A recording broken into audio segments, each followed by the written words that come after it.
Is America preparing for an attack? That's what we're going to look at in this video. There are an awful lot of troops in Washington, D.C. right now. Last I heard, there was 30,000, and by tomorrow, there could very well be 40,000 troops in Washington, D.C. Hi, this is Morley, and this is the M-Wire. We're going to look at why there is such a troop buildup in D.C.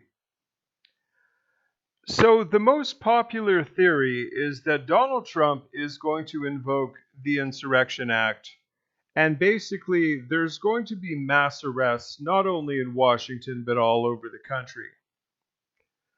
Well, yesterday the First Lady gave a farewell address.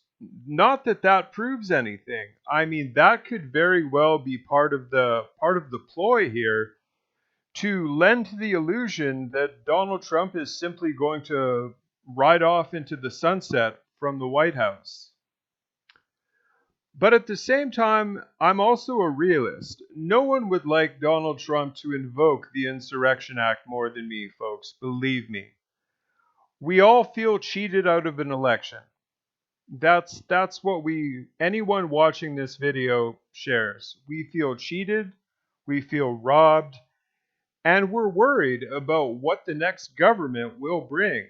I mean, we are well aware of what his policies are and all that, and quite frankly, most of us don't want to see the country go in that direction. But the reality is this. There's less than 24 hours for Donald Trump to do that. That is stark reality.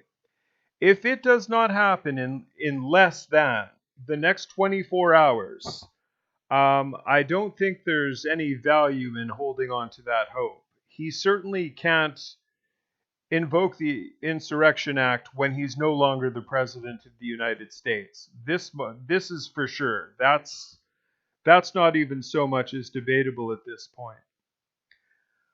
But I've spoken to 4 friends of mine who were in the military. 2 of them were in the Marines, 1 was in the Army, and 1 was in the Navy. And they all agree that all these troops in Washington, D.C. are definitely not an exercise in repelling protesters. This is way overkill to repel protesters. You do not bring in armored vehicles with 50 cal guns on them to repel protesters, saying nothing of the potential 40,000 troops that will be there by tomorrow. I think that we may possibly be preparing for an attack. Possibly by China, possibly by Iran and China. I mean, there's apparently 175,000 troops over the Mexican border and 75,000 troops on the Canadian border. As to how true that is, obviously, I don't know. That's just what I've been hearing, but obviously time will tell. So, are we preparing for an attack is the question. Well, this article is very interesting. It shows some very compelling insights into that. Let's get into this a little bit. Enemies of the United States may be using the various political crises at the Capitol to prepare for and launch an electromagnetic pulse attack, according to cybersecurity experts. Since last year, the U.S. has been skating on thin ice with the tumultuous Black Lives Matter movement and the recently second impeachment of President Donald Trump. Trump's ardent critics at the House of Representatives are also proposing to bar him from the nation's nuclear codes during his last few days in office. Peter Pry, executive order of the EMP Task Force on National and Homeland Security, said these domestic crises create a golden opportunity for America's greatest enemies to launch a surprise offensive. The U.S. political crisis is being closely watched by Russia, China, and North Korea and Iran as a potential golden opportunity for aggression, including the worst case nuclear electromagnetic pulse attack, Pry said in a recent interview. Pry warned that America's domestic crises may wear down national security and expose the country to an EMP attack.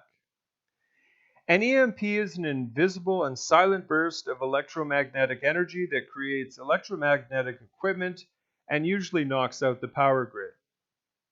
A successful EMP attack on the country will cause a nationwide blackout and the shutdown of critical infrastructures like communications, transportation, food and water supply, and sanitation. These conditions can last as long as a year and cause the death of many Americans due to societal collapse. In an article for The Hill published last year, Pry sounded the alarm by a potential surprise EMP strike by China. The latter's plans, according to Pry, are evident in Chinese military writings. Even a super military power like the United States, which possesses nuclear missiles and powerful armed forces, cannot guarantee its immunity. In their own words, a highly computerized open society like the United States is extremely vulnerable to electronic attacks from all sides, said Pry. Domestic crises further put the U.S. in danger. Totalitarian and authoritarian states view leadership crises and periods of deep domestic political division as invitations to aggression, Pry said in the interview. Is that not where America is today? America hasn't been more divided than it is now. So if this rings true, it's sounding very, very plausible. He warned of the danger posed by the people who infiltrated last year's BLM protests, according to Pry. These individuals display a swelling counterculture, anarchy, and self-condemnation reminiscent of the 1968 riots and anti-war protests that are recognized as the turning point in the nation's defeat in the Vietnam War.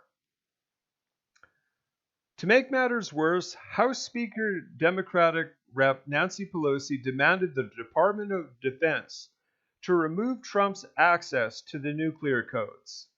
This move is probably far more dangerous to U.S. national security than the mobbing of the Capitol, Pry said in reference to the January 6th storming of the Capitol building in Washington, D.C.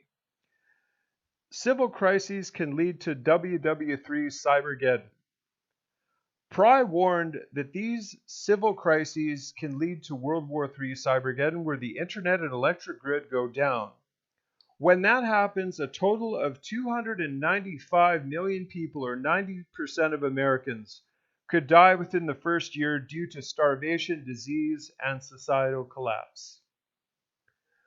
Pry believes that the United States is simply unprepared for such a large-scale disaster.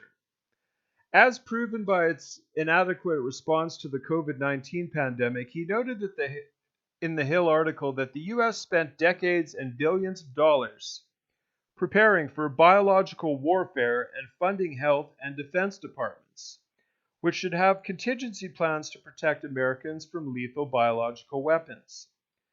Yet these departments failed to manage pandemic and instead pushed the country to the worst economic crisis it has seen in the Great Depression, according to Pry. In the midst of this, American foes are watching. Hostile foreign powers surely have noticed the panicked, incompetent U.S. response to the virus that shut down a prosperous U.S. economy, Pry said. American domestic crises is the real threat to the safety of all Americans. This sounds very plausible, people. Like I say, there is definitely a military operation going on in DC right now, and it has nothing to do with repelling protesters. I mean, can you see a mob of protesters attacking the military? I'm sorry, but that just does not seem overly plausible to me. But never mind what I think. I want to know what you think. Let me know in the comments below.